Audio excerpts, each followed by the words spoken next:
Welcome to WatchMojo.com, and today we're taking a look at the life and career of Elvis Presley.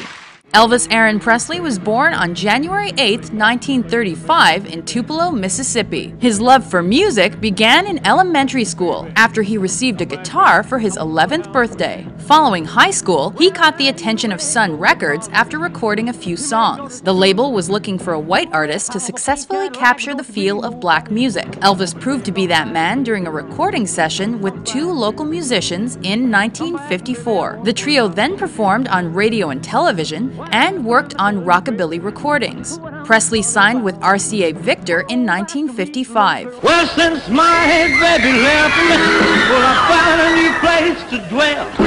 Well, it's down at the end of Lonely Street at Heartbreak Hotel. The next year, both his first single, Heartbreak Hotel, and his self-titled debut topped the Billboard charts. Elvis Presley became the first rock and roll album to reach this position on Billboard. This was followed by a sexually suggestive performance of the song Hound Dog on The Milton Berle Show. You ain't nothing but a hound dog.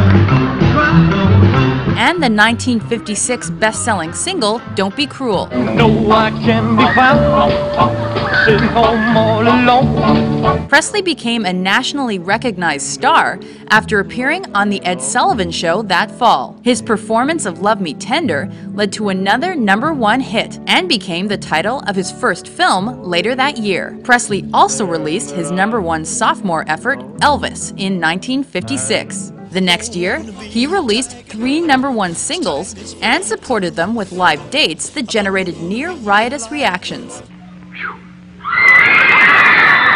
He continued to act and released the #1 soundtracks, Loving You and Jailhouse Rock EP.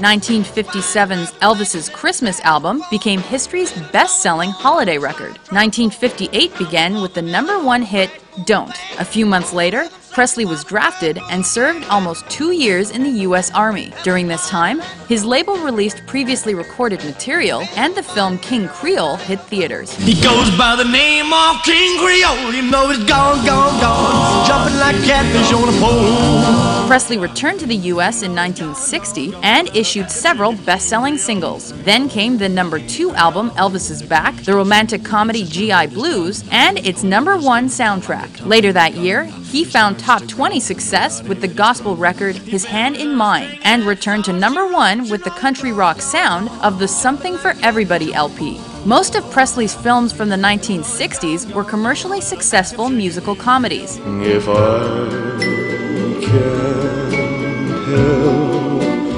falling in love with you. Many of these were also accompanied by soundtrack efforts that spawned several Presley classics. Viva Las Vegas.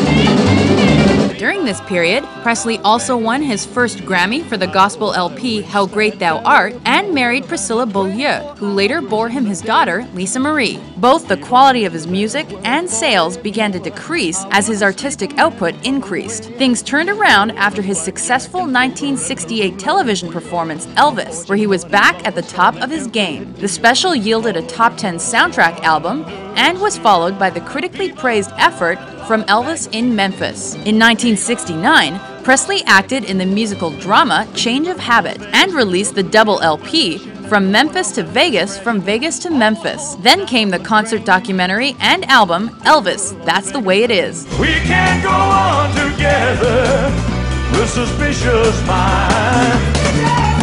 After releasing 3 non-movie albums in 1971, Presley recorded the Grammy-winning gospel LP, He Touched Me. He continued touring and released the successful live effort Elvis, as recorded at Madison Square Garden. 1972's Burning Love was his last U.S. top 10 pop hit. Your kisses lift me higher, like a sweet song of a choir, and you light my morning sky, burning love. 1973's Aloha from Hawaii via satellite was Presley's last #1 pop album during his lifetime. Meanwhile, an impending divorce and a prescription drug addiction began to affect his health and performances. He continued to tour, however, and even won another Grammy for the concert album Elvis, as recorded live on stage in Memphis. Presley released several more albums before his death, and many of these found success mainly on the country and adult contemporary charts. On August 16, 1977, Presley was found dead at his Graceland mansion, likely due to a cocktail of prescription drugs. Shortly thereafter, his current single Way Down hit #1 on the country charts. Numerous posthumous releases followed, including 2002's Elvis, 30 #1 hits.